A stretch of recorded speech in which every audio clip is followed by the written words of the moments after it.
जी अस्सलाम वालेकुम एवरीवन। मेरा नाम उमैर महमूद है और आज हम अपनी सी प्लस प्लस ट्यूटोरियल की नेक्स्ट वीडियो को देखते हैं। आज जो हम कंसेप्ट डिस्कस करने जा रहे हैं वो हमारे पास है जी if else statement. Last lecture में हमने जो डिस्कस किया था वो हमने इफ़ स्टेटमेंट को डिस्कस किया था।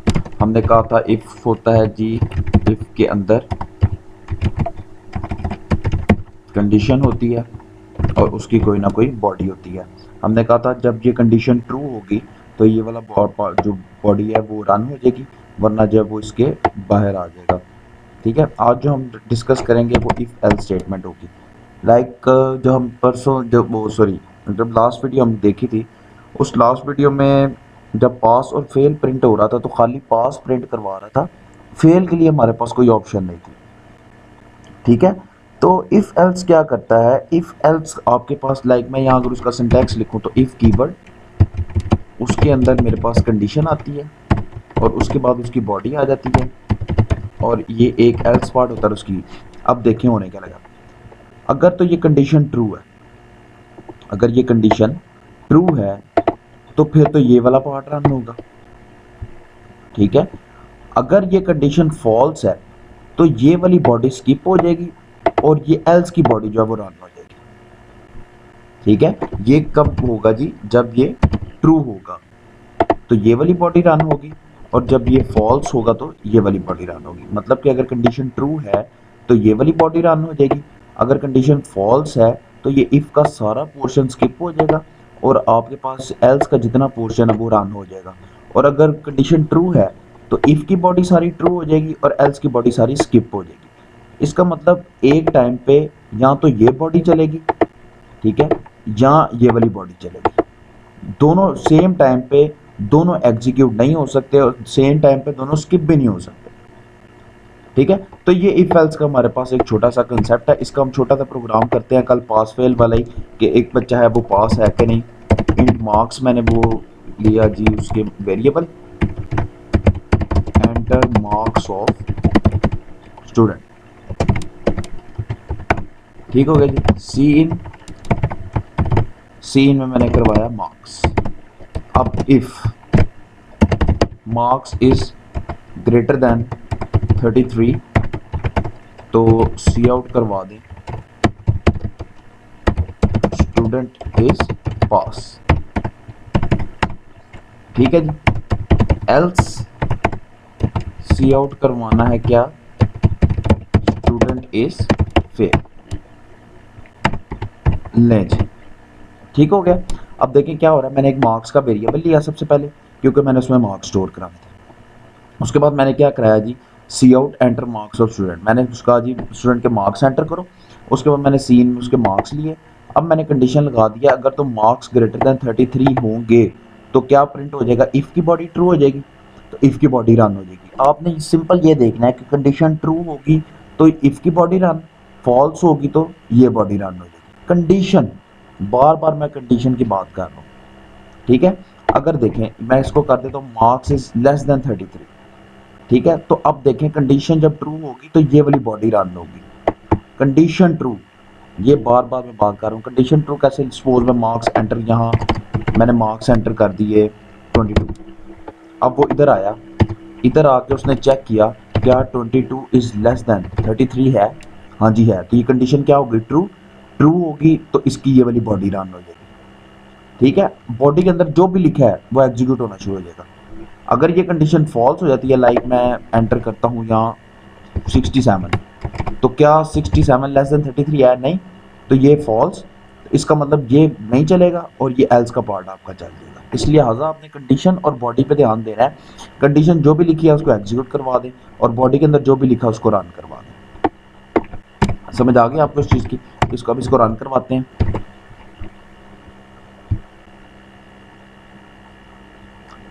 ले जी, ये रन हो गया मेरे पास। क्या कह रहा है जी, enter the marks of student. ठीक है जी, मैंने स्टूडेंट के मार्क्स एंटर कराए 45, तो स्टूडेंट इज फेल। क्यों, देखें कंडीशन क्या थी, मार्क्स इज लेस देन 33। ठीक है, अब आपने एक और चीज़ याद रखनी है। अब आप कह रहे हैं कि 33 से मार्क्स ज़्यादा होंगे तो बच्चा पास होगा। ठीक है, अब आप कह रहे होंगे कि 45 है, मार्क्स 33 से ऊपर होंगे तो बच्चा पास है, ये तो कह रहा है स्टूडेंट फेल है। क्यों? क्योंकि ये देखें आपने एंटर कराया 45, इस कंडीशन पे आए 45 इज लेस देन 33, कंडीशन क्या है? कंडीशन है मेरे पास फॉल्स। तो फॉल्स होने पे मेरी कौन सी बॉडी चलेगी? एल्स वाली, और एल्स में क्या लिखा हुआ है? Student is fail. लिहाजा यहाँ मुझे क्या लिखना चाहिए? स्टूडेंट इज पास, और यहाँ क्या लिखना चाहिए? Student is fail. ठीक है, अब इसको रन करवा के देखते हैं दोबारा। अब देखते हैं 45 पे क्या देता है। ले जी 45, तो वो देखें क्या आ रहा है? Student is pass. लिहाजा आपने इस चीज़ को गौर में रखना है कि आपने कंडीशन और उसके बाद उसकी बॉडी में क्या प्रिंट करवाना है, ट्रू होने पे क्या प्रिंट कराना है, फॉल्स होने पे क्या प्रिंट करवाना है, ये आपको पता होना चाहिए। ठीक है, आपको पता होना चाहिए कि मार्क्स अगर ग्रेटर देन 33 हैं तो इसका मतलब स्टूडेंट पास है। ठीक है, तो इस कंडीशन के अकॉर्डिंग जब ये कंडीशन फॉल्स होगी तो मेरे पास ये वाला पार्ट रन होगा, इस पार्ट रन पे होने मेरे पास स्टूडेंट पास आ रहा है। ठीक है, अगर मैं इसको कर देता हूँ ग्रेटर देन 33, ठीक है, तो अब देखें ये हो गया। अब 45 इज ग्रेटर देन 33, कंडीशन क्या है? ट्रू। इसका मतलब मार्क्स 33% से ज़्यादा है तो बच्चा पास है। लेकिन ये बॉडी, जब ये वाली बॉडी रन होगी, इसमें लिखा है स्टूडेंट इज फेल, लिहाजा मुझे यहाँ क्या लिखना पड़ेगा? पास, और यहाँ मुझे क्या लिखना पड़ेगा? फेल। ठीक है, अब मैं इसको रन करवा के देखता हूँ। तो देखें मेरे पास आ गया 67 पे स्टूडेंट क्या आ रहा है? पास आ रहा है, और 23 पे मेरे पास क्या आ रहा है? Student is fail. समझ आ गई आपको इफ एल्स की वर्किंग की, कि यहाँ तो ये वाली बॉडी रन होगी, ठीक है, यहाँ ये वाली बॉडी रन होगी। अगर कंडीशन ट्रू होती है तो फिर ये वाली बॉडी रन हो जाएगी इफ की, अगर फॉल्स होती है तो ये एल्स का पार्ट रन हो जाएगा हमारे पास। ठीक है जी, उम्मीद करता हूँ आपको समझ आ गई होगी। अब हम अगला प्रोग्राम करते हैं। बहुत ही मशहूर एक और प्रोग्राम है जी, इवन ऑड का, कि नंबर में एंटर करूँ और वो बताए कि ये इवन है कि ऑड है। ठीक है, अब थोड़े इससे पहले ना इसका सिनेरियो समझते हैं। इवन ऑड का मुझे कैसे पता चलेगा? आप इवन किसको कहते हैं, ऑड किसे कहते हैं?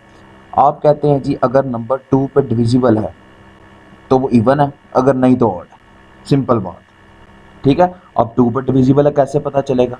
हमारे पास एक ऑपरेटर है जिसे हम कहते हैं मॉडुलस ऑपरेटर। ठीक है, अगर मैं कहता हूँ 4 मॉड 2 इक्वल टू, क्या आंसर आएगा?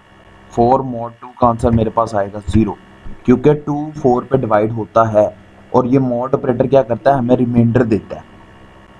ठीक है, इसी तरह अगर मैं बात करता हूँ 2 5, तो ये मुझे मॉड देगा 1। ठीक है, 2 टू द 4, और पीछे रिमाइंडर क्या बचा? 1।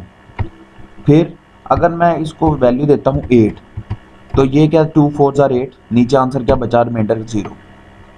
अगर मैं इसको वैल्यू देता हूँ 9, ठीक है, तो 2 4 जार 8, और फिर मेरे पास देखो 1 बच रहा है। लिहाजा मैं यहाँ से पता लगवा सकता हूँ कि जब मैं इवन नंबर दे रहा हूँ तो मॉड मुझे आंसर दे रहा है 0, जब मैं ऑड नंबर दे रहा हूँ तो मॉड आंसर दे रहा है मुझे 1। ठीक है, तो मैंने प्रोग्राम से पता क्या लगवाना है कि क्या ये नंबर इवन है कि नहीं। ठीक है, मैं यहाँ एक नंबर ले लेता हूँ, मैं कहता हूँ एंटर नंबर। ठीक है जी, और यहाँ मैं क्या कह देता हूँ? नंबर एंटर करो जी।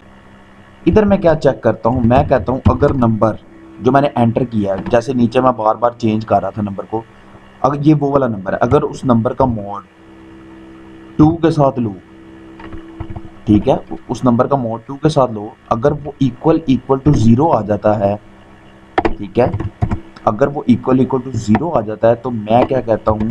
Number is even. एल्स अगर नहीं आता, ठीक है, तो फिर नंबर क्या है? ऑड। ठीक है, अब दोबारा समझें। मैंने एक नंबर लिया, मैंने चेक करना है कि ये इवन है कि ऑड है। मैंने कहा जी नंबर एंटर करो, उसने नंबर एंटर किया। उसके बाद मैंने चेक किया कि अगर तो नंबर का 2 के साथ mod, like 9 mod 2 equal to किसके आएगा जी? 0 है कि नहीं, ये देखना है। अब आपने, ये रिलेशनल ऑपरेटर है, रिलेशनल ऑपरेटर के राइट पे भी ऑपरेंड, लेफ्ट पे भी ऑपरेंड। ठीक है, क्योंकि बाइनरी ऑपरेटर है। अब देखें लेफ्ट पे क्या चीज़ आ रही है? 9 मॉड 2 का आंसर मेरे पास आता है 1। इक्वल टू 0 है? नहीं जी, दोनों इक्वल नहीं है। तो लिहाजा कंडीशन हो जाएगी फॉल्स और ये वाला पार्ट नहीं चलेगा और ये वाला चल जाएगा। अगर मैं कहता हूँ इसको 8 mod 2, तो 8 mod 2 का आंसर क्या आएगा 0, तो 0 इक्वल टू 0 है जी, तो कंडीशन हो जाएगी ट्रू, तो मेरा ये वाला जो पार्ट है वो रन हो जाएगा। ठीक है, अब इसको रन करके दिखाता हूँ मैं।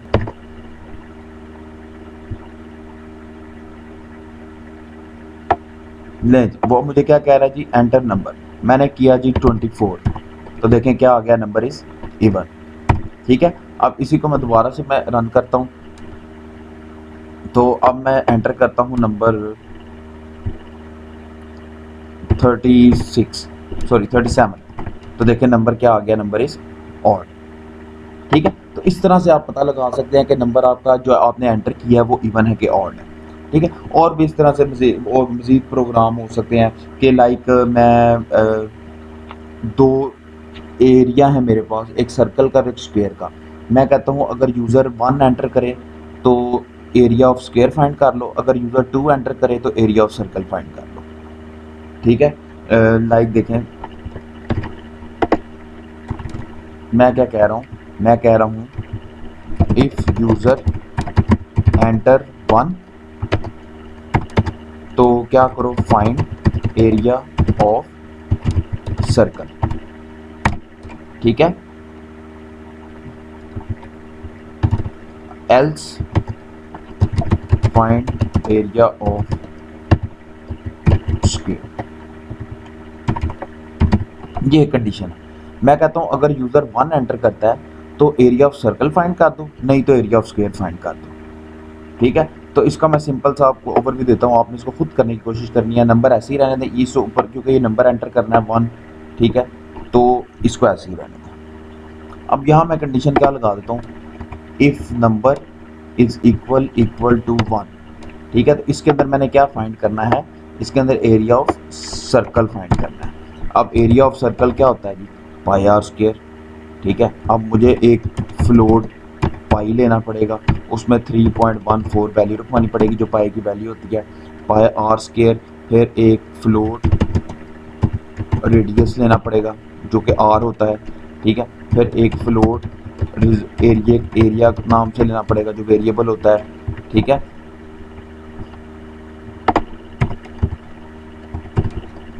अब यहाँ मैं क्या करता हूँ, area is equal to pi multiply bye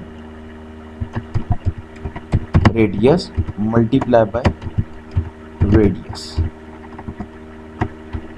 और ये आ गया मेरे पास पाई आर स्क्वायर। ठीक है, अब यहाँ रेडियस की वैल्यू क्या होगी, रेडियस की वैल्यू आप यहाँ प्रिंट करवा लें, enter radius cin radius.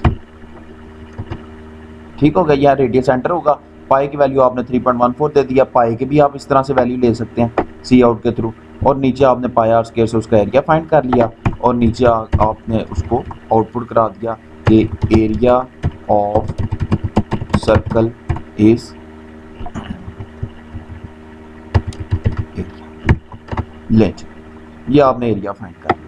अब दूसरा क्या था, फाइंड एरिया ऑफ स्क्वायर, तो वो आप एल्स के पार्ट में लिख दो। ठीक है, लेंथ जो भी एरिया ऑफ स्क्वायर होता है वो यहाँ डिफाइन कर दो, और जब आप रन करोगे अगर तो आप 1 एंटर करोगे तो ये वाला पार्ट रन होगा। ठीक है, अगर आप 1 एंटर नहीं करोगे तो ये वाला पार्ट रन हो जाएगा। ठीक है, अब हमारे पास कभी कभी मल्टीपल कंडीशंस भी होती हैं, जब लाइक मैं अगर स्टूडेंट का ग्रेड फाइंड करना हो। ठीक है, तो आप ग्रेड किस तरह से फाइंड करते हो, आप कहते हो अगर नंबर जो है वो 90% आए हैं तो ए ग्रेड है, अगर 80% आए हैं तो उसका नाम सा बी ग्रेड है, अगर 70% आए हैं सपोज तो उसका सी ग्रेड है, अगर 60% आए हैं तो उसका डी ग्रेड है, अगर 50% आए हैं तो वो फेल है। ठीक है, तो यहाँ देखिए मेरे मल्टीपल कंडीशंस आ गई। आप मेरी बात सुने, मैं अगर कह रहा हूँ, अगर 90% तो ए, अगर 80 ए, अगर 70 सी, 60 डी। तो इसके लिए हमारे पास एक और कंसेप्ट है जिसको हम कहते हैं इफ एल्स इफ, जो कि हम अपनी नेक्स्ट वीडियो में जो है वो डिस्कस करेंगे। अभी उम्मीद करता हूँ कि आपको जो है इफ एल्स जो है अच्छी तरह समझ आ गया होगा कि अगर ये कंडीशन ट्रू है तो इफ़ की बॉडी रन, अगर फॉल्स है तो एल्स की बॉडी रन। दोनों सेम टाइम पे ना रन हो सकते हैं ना स्टॉप हो सकते हैं, एक टाइम पे एक ही रन होगा और उसकी बॉडी के अंदर आके वही स्टेप बाय स्टेप हमारा सीक्वेंस जो वाला है शुरू हो जाएगा। ठीक है, उम्मीद करता हूँ आपको वीडियो की समझ आ गई होगी।